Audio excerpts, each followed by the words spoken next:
These keys are so old. I don't know what they go to. They must be for something in my castle. Why do I know nothing about my castle? Seth, hurry up. We gotta get it and get out of here. What's this? I almost got it. Hold on. Come on, get it. It's stuck. Let's go. Got it. All right. Theo, why are people stealing gargoyles off my castle walls? Whatever do you mean? Things are disappearing in my kingdom left and right. No. Don't worry about that. Just sign these papers. Are you sure? I'm absolutely sure. Just sign. One more. Don't miss that one. Hi, I'm Mary. And I'm Joe. And we're Book Buds. And today we are talking about Bitter Blue, which is the third book in the Gracelyn series. It's by Kristin Cashore. And this is a series that I asked Joe to read. He loved Gracelyn. And if you watched our review of Fire, he did not love Fire. But now we have Bitter Blue. And real quickly, Bitter Blue is a story that takes place in the Gracelyn realm. So you have the characters that you knew in the first book. It's a story where Bitter Blue is taking over the kingdom that her father destroyed, and his cruelty and everything just kind of wrecked things. And she's working really hard to figure out the truths of the situation in her kingdom and the community, and to just right things. And there's a whole lot of very intriguing storylines that go on in this, like so many, it's like too many to count. So Joe, I know I enjoyed this book. What'd you think? Okay, the results are in. Loved Bitter Blue. Loved Bitter Blue. I'm glad. I really love the path that she has taken, and to see how she grows as a character. I mean, this poor girl at 10 years old Became queen of a traumatized kingdom. Her father ruined it for everybody. Yeah. You know, everybody's a mess. And now this 10-year-old with her advisors, who that's a whole other story. Once you read this book, you'll find out. You know, it's really great. And at first I thought I was reading a book about Katza and Poe, right? A series about Katza and Poe. When you started Gracelyn. When I started Gracelyn. And then I'm realizing that this entire series is about Bitter Blue. Like, I feel like this is Bitter Blue's series. It kind of is, yeah. Right? It goes that direction. You don't really get to know Bitter Blue until this book. Yeah. But when it continues on into Winterkeep, and it's about Bitter Blue and Winterkeep also. So yeah, it really does kind of take that. I feel like the series is just about another world. I don't necessarily center around a character, but you're right. Right? Bitter Blue is kind of like the main focus of the entire series. Yeah. If you had to pick someone. She's the main thread. Yeah. And I really like her character too. So being that, you know, we love books and everybody that's watching loves books, there is a great librarian in this book, don't you think? Loved him. His character was so cool. He is graced, and for those of you that haven't kept up with what grace means, it's you have two different colored eyes and you have like a special affinity for something. So he is graced with being able to remember every word he's ever read. Right. He could rewrite a whole book if he wanted to. I know, right? That's an amazing skill. And his name is Death.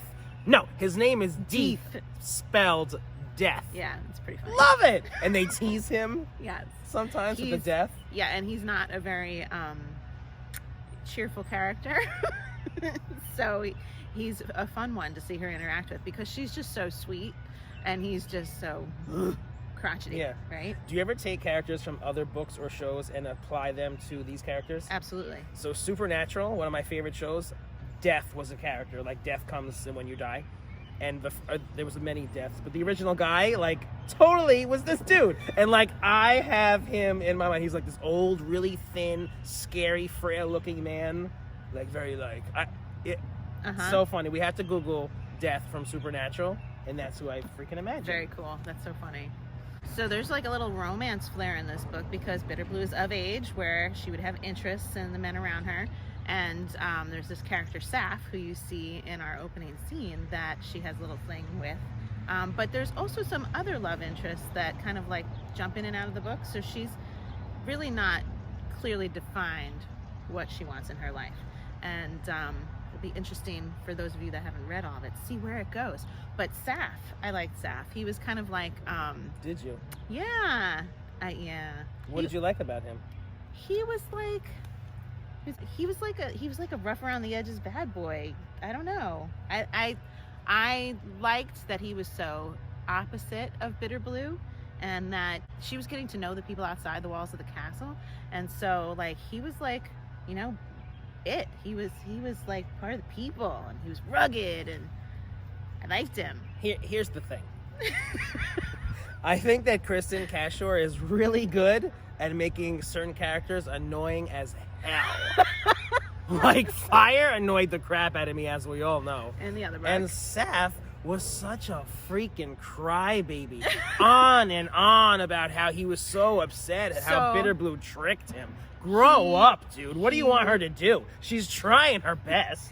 He did lack some maturity. Let's think about their age. She's so kind.